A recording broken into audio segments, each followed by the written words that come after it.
amis, c'est le moment où on va savoir. C'est la banque. Elle a essayé de nous appeler, j'ai pas de réseau. La banque qui nous appelle pour nous dire si on a le crédit ou pas. Autrement dit, on l'a pas.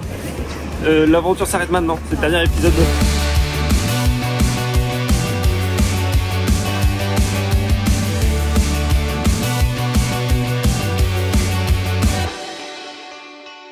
Oui, allô? Ouais, je vous entends bien, ouais. On a eu donc un échange qui a duré quasi 1 heure sur votre dossier. Ouais. C'est l'accord sur le financement des murs. Ok. Et on a l'accord sur le financement des travaux, mais à hauteur de 250 000. Mais je pense que ça, pour vous, c'est pas un problème en soi. Bon les amis, 15 janvier, on vient de faire un petit rendez-vous avec un menuisier pour les baies vitrées. Mais on n'est toujours pas propriétaire, voilà. Normalement on doit signer là la semaine prochaine, dans quelques jours. Ça donne trop envie de commencer là, de tout plaquer, tout isoler. Regardez-moi ce sol défoncé là, il va falloir tout refaire, tout décaisser, tout démolir. Hier on a eu un rendez-vous avec une entreprise de démolition. Parce que là on va passer par une boîte. On pourrait se dire bah on fait la démol, c'est facile machin, mais non, sur un sol comme ça, clairement c'est pas facile. Il faut des machines de fou et puis ça demande beaucoup d'énergie. Et l'énergie on va en avoir besoin pour d'autres trucs. Donc ça on va tout faire démolir par une boîte qui fait que ça. Ils vont casser tout le sol, tout le bunker, tous les blocos, les bétons armés et tout. Ça va être la folie. Et voilà. En fait, démolir, on sait faire, mais c'est plutôt les évacuations. Là, c'est ce qu'il nous disait, c'est par tonnes et par tonnes. Il va falloir... Ouais, évacuer les gravats et les déposer, ouais, c'est clair. Ah oui. On a parlé de ramener un 6 tonnes. Non, mais c'est vrai que ça, en fait, évacuer tout ça, nous-mêmes... En fait, il faut déjà faire un sondage au niveau du sol pour savoir jusqu'où les murs se terminent. Et après, on saura combien on peut creuser. On retourne à la maison. Comme tous les jours, on vient pour une petite visite et on repart. La queue entre les jambes et toujours pas propriétaire de cette merveille. Parce que oui, c'est une merveille. Oh les fuites. Il est grand temps de réétanchéifier tout ça. Ouais, ça fuit carrément là, au travers de la maçonnerie. Oh, on va prendre sur la gueule. Quelle excitation ce projet là. On sent qu'on rentre dans les derniers instants avant le démarrage. Il y a tout qui va débouler là. Tout va s'enchaîner. En fait, pour vous expliquer totalement la situation, on a tous nos comptes professionnels et personnels à la et en fait, on leur a fait confiance de A à Z puisqu'en fait, la conseillère qui nous suit également sur les réseaux sociaux et depuis le départ, elle nous a mis un petit peu dans des chaussons. Elle nous a dit que dans tous les cas, elle nous suivait. Du coup, et c'est une erreur de notre part et c'est pour ça qu'on souhaite le partager, c'est-à-dire que voilà, il faut pas faire l'erreur qu'on vient de faire, c'est-à-dire qu'en fait on avait tellement confiance en eux qu'on n'est pas allé voir ailleurs. On n'a pas fait, on n'a pas demandé s'il y avait des taux ailleurs plus intéressants, on n'a rien fait, c'est-à-dire qu'on s'est dit bon allez hop, ils nous suivent, c'est bon. Ça c'est une grosse erreur. Voilà, c'est une grosse erreur, même si votre banque vous êtes très bien, c'est votre meilleur ami. Voilà. Et en fait, faites un dossier de prêt ailleurs, ça coûte rien. Et vous aurez une solution de secours et peut-être éventuellement un taux intéressant. Et là, votre ami comprendra que vous allez économiser 10 000 € ailleurs. Et du coup, vous ne vous retrouvez pas dans notre situation. Puisqu'en fait, si vous voulez, le 31 décembre, donc jour de Nouvel An, on doit signer le 15 janvier normalement. Et le 31, notre banquière nous appelle en disant « j'ai une bonne nouvelle ». Elle croit que c'est une bonne nouvelle, mais pour nous, du coup, c'était une surprise. En fait, il nous accorde le prêt pour le bâtiment, mais on avait demandé 500 000 € de budget pour les travaux et en fait ils nous proposent uniquement la moitié. Du coup à hauteur de 250 000 €, ce qui ne nous convient absolument pas puisqu'en fait nous on a pris de l'avance. C'est vrai qu'on s'était mis d'accord avec les propriétaires pour avoir les clés en amont et en fait on a commencé déjà à faire les devis, que ce soit pour la toiture, le chauffage, enfin bref, l'électricité, et rien qu'en toiture on en a pour 150 000 €. Donc en fait avec les 250 000 €, clairement on va droit dans le mur. Et du coup on est très déçus et on a essayé de faire comprendre à notre conseillère qu'en fait c'est pas cool parce que non seulement depuis le départ ils disent qu'ils nous suivent et là clairement c'est pas le cas et ils nous font à moitié confiance. Et pour nous en fait on est déçus à ce niveau là puisqu'en fait je pars du principe où si vous croyez en notre projet vous nous suivez à 100% ou alors vous nous prêtez pas la moitié parce qu'en fait le projet on va pas aboutir. Bref, donc du coup nous on a appelé les propriétaires en sachant qu'on avait que 15 jours pour en fait trouver une solution. Emilien a vraiment fait tout son répertoire. L'idée c'est de me dire ok il nous reste peut-être le temps de trouver une autre banque pour financer. Donc j'ai contacté 2 contacts et avec un ça a bien avancé avec une autre banque. Le dossier est en cours, ça nécessite forcément plein de validations. Et donc ça pourrait peut-être le faire. Seulement, il faut absolument qu'on signe l'achat de ce bâtiment parce que les vendeurs, eux, on a dépassé le délai déjà de base. Ouais. On devait signer le 10 janvier, on est le 16 actuellement. Il faut savoir qu'on a signé sans condition suspensive de prêt, c'est-à-dire qu'on leur a promis qu'on achèterait et que ça ne dépendra pas de l'obtention d'un crédit. Donc là, l'idée c'est d'aller signer et d'en finir avec l'achat. Et après de gérer nous, de notre côté, notre tambouille avec nos banques et nos problèmes. Voilà. Pour ça, une seule solution, avancer les frais en amont du prêt, avancer l'achat en fait des bâtiments, donc les 300 000. Pour être transparent, c'est à peu près tout ce qu'on a de côté à titre professionnel, donc sur nos différentes sociétés, etc. et ce qu'on fait depuis un paquet d'années. En fait, il faut savoir qu'avec Emilien, on n'est pas du tout dépensier. Ça va faire 4 ans qu'on travaille comme des acharnés. Même une camionnette, on a décidé de l'acheter au bout de 4 ans et on tournait qu'à une seule voiture. Et l'acheter cash, c'est vrai que pour ça, moi, je déteste faire des crédits pour des voitures et tout ça. Donc, j'ai préféré attendre un petit peu et pour faire sauter le pas et l'acheter vraiment et que c'est à nous. C'est pas forcément le meilleur des choix. Attention, la meilleure stratégie, ça dépend vraiment de votre activité et vous, comment vous êtes dans vos baskets. Voilà. Bon, là, l'idée, c'est de réunir tous nos comptes professionnels puisqu'on a plusieurs sociétés avec Emilien. Et en fait, en réunissant tout, on a une holding et tout ça, si vous voulez, on fera même une vidéo sur parce que je trouve ça intéressant aussi. C'est hyper intéressant, moi j'adore les montages, mais pour la faire courte, on a réuni tout notre argent. C'est vrai que tout ce qu'on gagne depuis qu'on travaille ensemble et même avant, on le laisse dans nos sociétés, c'est-à-dire qu'on le retire pas en perso. Pourquoi ? Parce que de toute façon, quand on met l'argent sur son compte perso, il faut en faire quelque chose et c'est déjà un problème.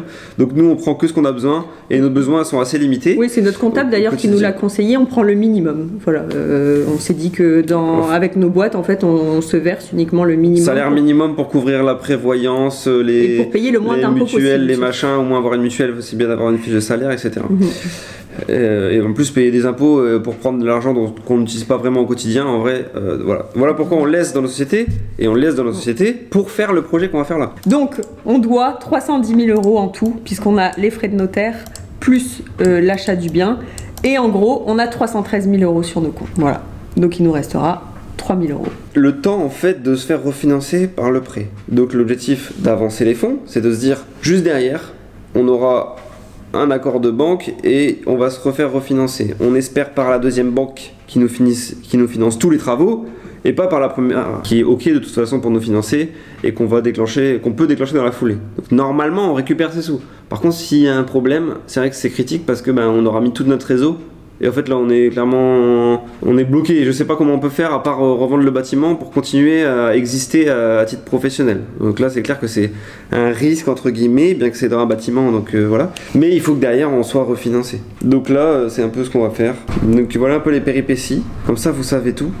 Bon les amis, on sort du rendez-vous avec l'adjointe au maire de Tourcoing. Donc l'idée, on a été de nous-mêmes en fait, on a contacté la mairie pour demander à rencontrer quelqu'un afin de présenter notre projet. C'est vrai que c'est un projet quand même un projet entrepreneurial, on va accueillir du monde, on va proposer des nouveaux services dans la ville, donc c'est bien. C'est ce que nous a conseillé Bastien qui a l'habitude de faire du relationnel politique, n'est-ce pas? Évidemment, grand politicien. C'est toujours bien de prévenir ce qui va être fait dans le quartier. Et puis eux, ils ont aussi des attentes et des recommandations, donc d'essayer de travailler en toute transparence. Voilà, donc on y a été. Donc on a rencontré l'adjointe au maire, on a présenté notre projet, on a expliqué exactement ce qu'on voulait faire. On a dit qu'on avait déjà déposé un permis de construire, parce qu'on a déjà déposé un premier permis, mais il y en aura plus. Il y en a à venir par la suite. Et donc, alors on s'est fait peur, faut le dire. À un moment donné, je me suis vu complètement revendre directement le bâtiment, voire ne pas l'acheter puisqu'on signe dans 2 jours. Je vous explique pourquoi. Parce qu'on explique donc qu'on veut faire une salle, un ERP, donc recevant du public pour des événements, etc. Elle nous dit ah ouais mais niveau stationnement il n'y a pas assez de place et tout, il va falloir beaucoup de place de stationnement et en fait on réalise qu'on n'a pas assez de place et Bastien je le regarde et il me dit t'inquiète. En fait, Bastien avait déjà vérifié et du coup, et elle dit ah bah attendez, je vais quand même poser la question, se renseigner. Et en effet, on est dans une zone, d'ailleurs à la limite d'une zone où on n'est pas obligé d'avoir beaucoup de places de parking. En tout cas, ça se limite à une ou deux, voilà. Donc ce qui rentre dans notre cours, donc c'est ok. Mais c'est vrai que sur le coup, on a eu peur. Oui, mais on avait quand même étudié la chose et on sait très bien qu'au bout de notre rue, donc à même pas 150 mètres, il y a un parking où il y a au moins 200 places de parking. Donc c'était pas un souci de base. C'est juste que dans les règles de l'art, on voudrait être dans les normes. Donc avec ce bâtiment-là, comme disait Emilien, on n'a besoin qu'à une place de parking ou deux. Donc ça, c'est top.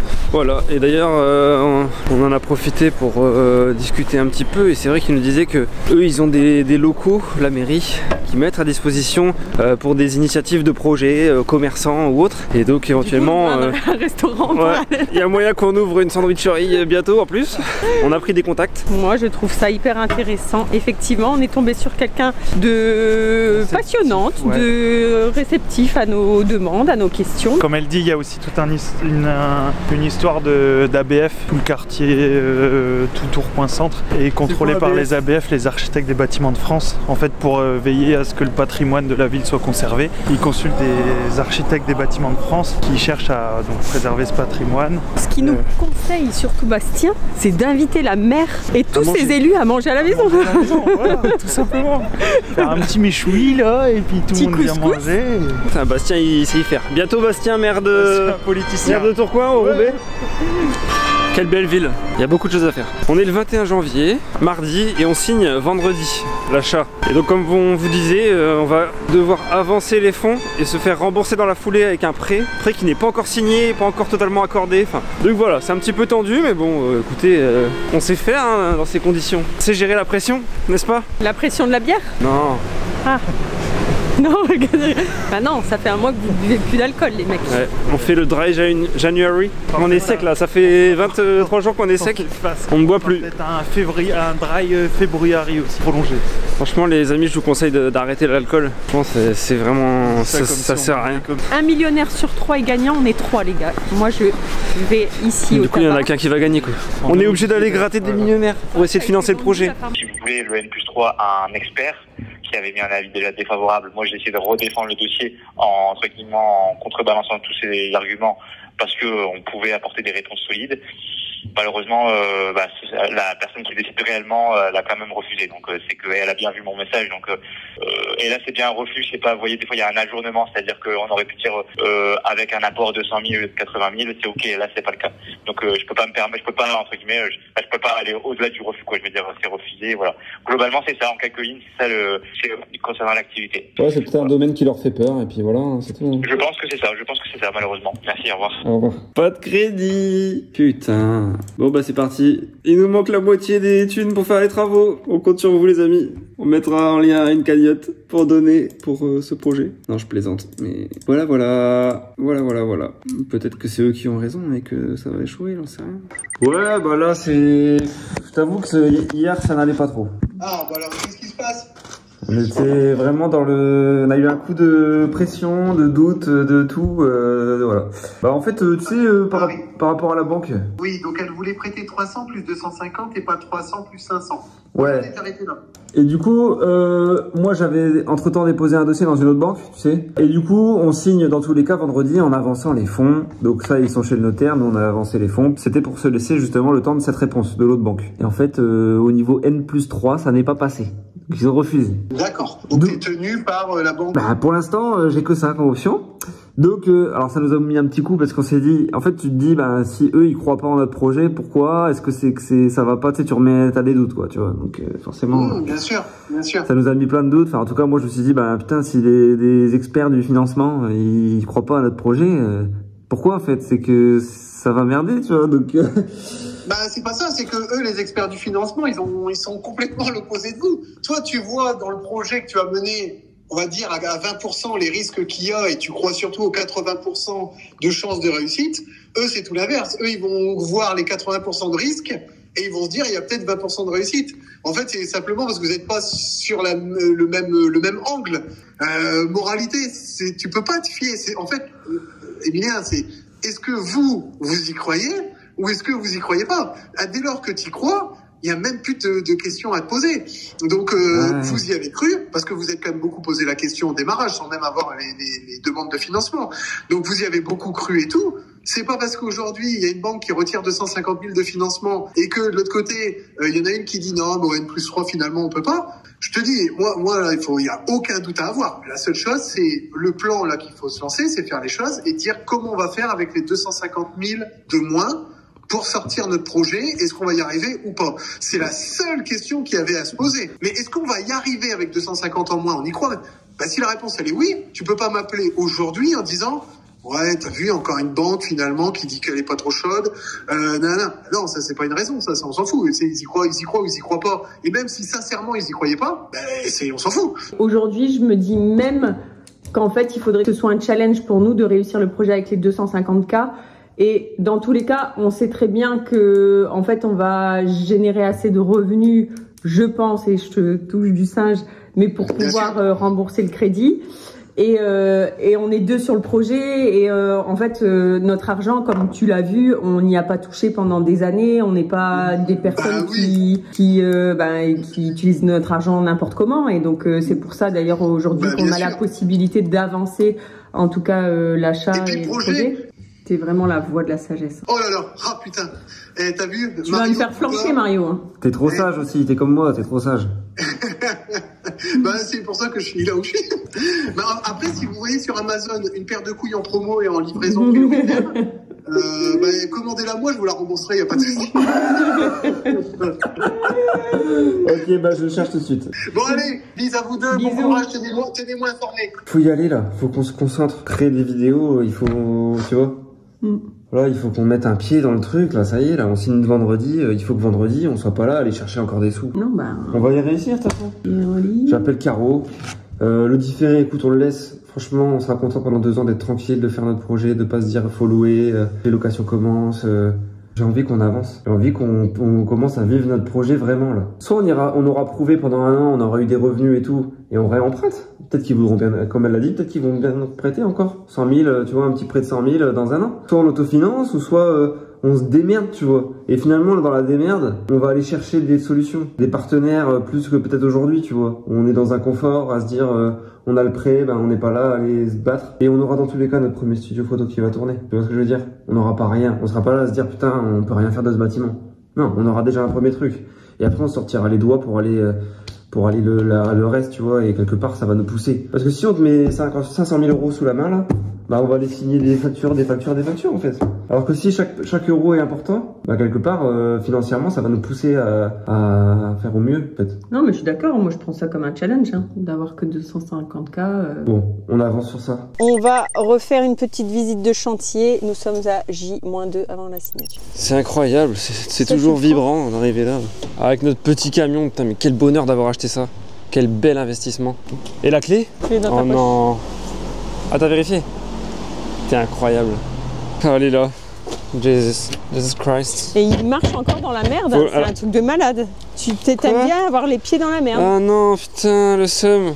Non mais ça fait 3 fois. Oui, déjà la semaine dernière, j'ai marché dans la même. D'ailleurs, elle tient longtemps parce que faut partir, madame. Ah là là, my goodness. Tu sais qu'elle a laissé le chauffage allumé, là. Il fait 40 degrés.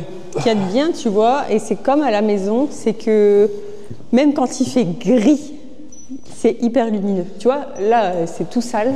Mais le fait que... Je pense que c'est l'orientation des Velux qui fait ça. Parce qu'à la maison, c'est pareil. Et même quand il fait gris, il fait hyper lumineux. Tu sais, c'est pas sombre du tout. Tout vient du ciel. Tout vient du ciel, les étoiles entre elles ne parlent que de toi. Un musicien qui fait jouer ses mains sur un morceau de bois.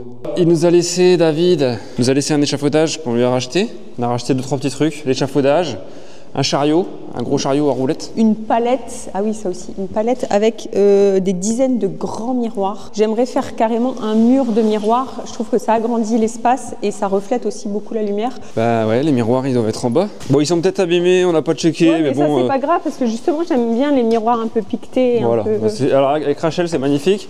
Parce qu'elle aime bien quand il y a des fissures, quand c'est abîmé. Donc en fait, tranquille ou quoi. Franchement. Voilà, non seulement il y a des espèces de dalles en verre là, mais ici, je crois qu'il y a au moins une vingtaine de miroirs avec des épaisseurs plus ou moins différentes. Mais en tout cas, les formats sont gigantesques. Vous n'imaginez pas, ça doit faire là 2,50 m. Ça fait la taille d'une plaque de placo. On peut faire un mur de miroir, pas d'enduit, pas de peinture, pas de ponçage, pas d'acrylique, pas de bande. Ouais, c'est magnifique. Franchement, c'est le cheat code. Une belle affaire. Encore une bien belle affaire rondement menée. T'as vu ici, il y a beaucoup de salpêtre. Ah, salpêtre, va. C'est pareil que dans notre cave. Et non pas salpêtre. En fait, l'idée, c'est que dès qu'on a les clés, donc normalement dans 2 jours, on aimerait aussi évacuer notre cave, enfin faire le tri et mettre les outils qu'on aura besoin juste ici. On va enfin vider la cave de la maison. Bon, ce n'est que transférer le bordel. Mais attends. Non mais c'est pas pour avoir un bordel ici. Parce que lui, c'est un bordélique, vous n'imaginez. Bon, d'accord, moi aussi, je suis bordélique. Ah, mais. T'as vu, ça fait du bien. Ça fait du bien. Non, donc, en effet, on va commencer, et ce sera dans sûrement une des prochaines vidéos, là. On va se mettre un coup de camion. On va transférer l'intégralité de la cave de la maison dans cette cave-là. On va essayer de bien ranger. L'idée, c'est de se faire tout un stand de matériaux, outillage propre. Pour tout ranger, ça permet de ne pas encombrer tout le chantier là-haut et peut-être mettre un grand plan de travail au milieu, genre là, pour travailler des petites choses, voilà, commencer déjà à faire un petit atelier établi.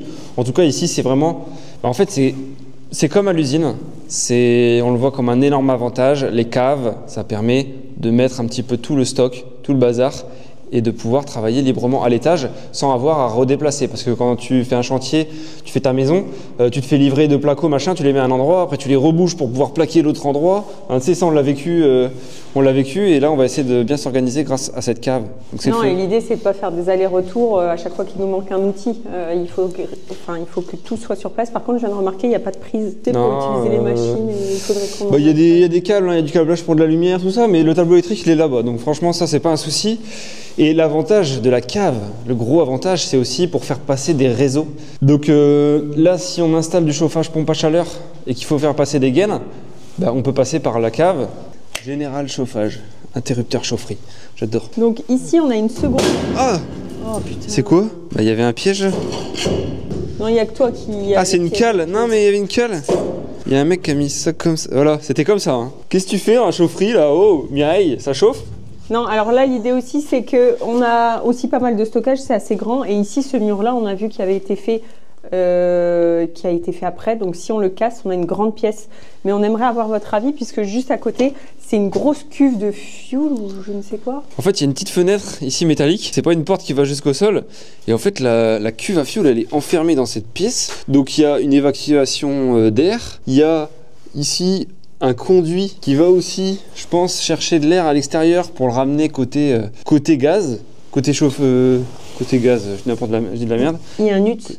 Il y a quoi? Un nut. Ah, un nut. Ça n'existe plus ça? Un les nuts. Ça n'existe plus les nuts? Non. Et donc ça, à mon avis, ceux qui ont déjà fait ça, on veut bien des conseils, mais à mon avis, il va falloir qu'on la dégage. Donc qu'on l'ouvre, que peut-être ça va péter, on sait pas. C'est ça. En fait, notre architecte nous a dit qu'il fallait surtout pas y toucher et d'abord la vider ou je ne sais quoi, il y a de l'air dedans. Et ça peut exploser, donc il y a des risques. Il faut la remplir d'eau, je crois, pour faire évacuer tout ce qui est gazeux. Comme ça, tout le gaz s'échappe et t'as pas de risque d'inflammation. Et on peut même faire une poubelle, comme les grands-mères, là, ils avaient ça. Ma grand-mère, elle avait ça chez elle. Dans sa cuisine, il y avait une trappe sur le plan de travail. Comme dans Maman, j'ai raté l'avion pour le linge sale. Exactement, et ça emmenait des poubelles à la cave.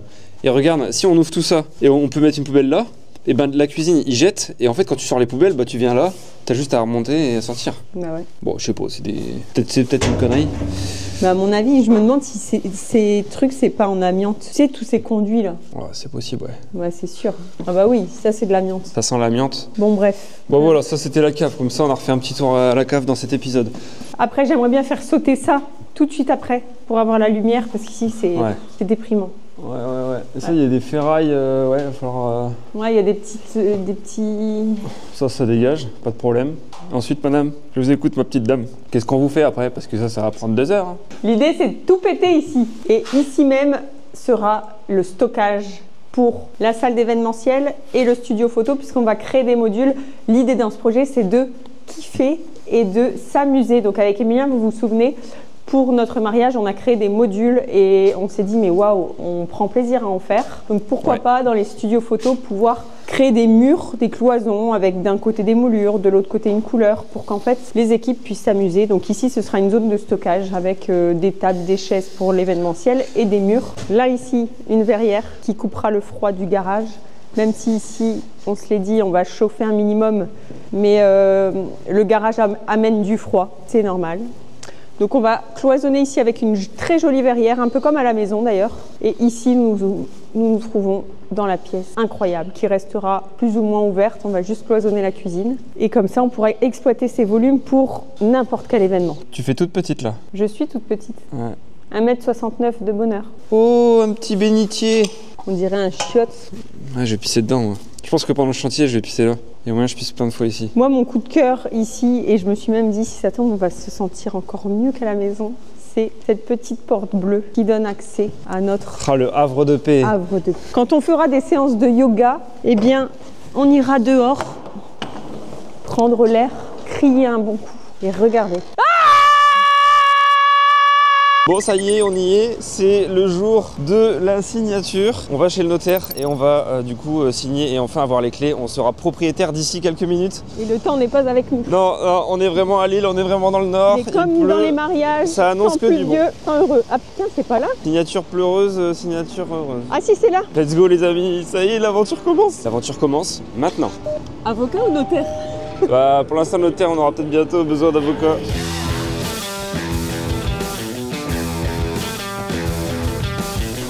Bon les amis, ça y est, c'est fait. On a les clés. On est propriétaire, c'est un truc de fou, je suis trop content. Ouais. Et, ça y est, nouveau propriétaire encore d'un bâtiment, c'est le feu. Ça y est, c'est parti. Et là, on peut y aller, on peut tout casser si on veut, c'est incroyable. J'ai envie de tout casser, moi.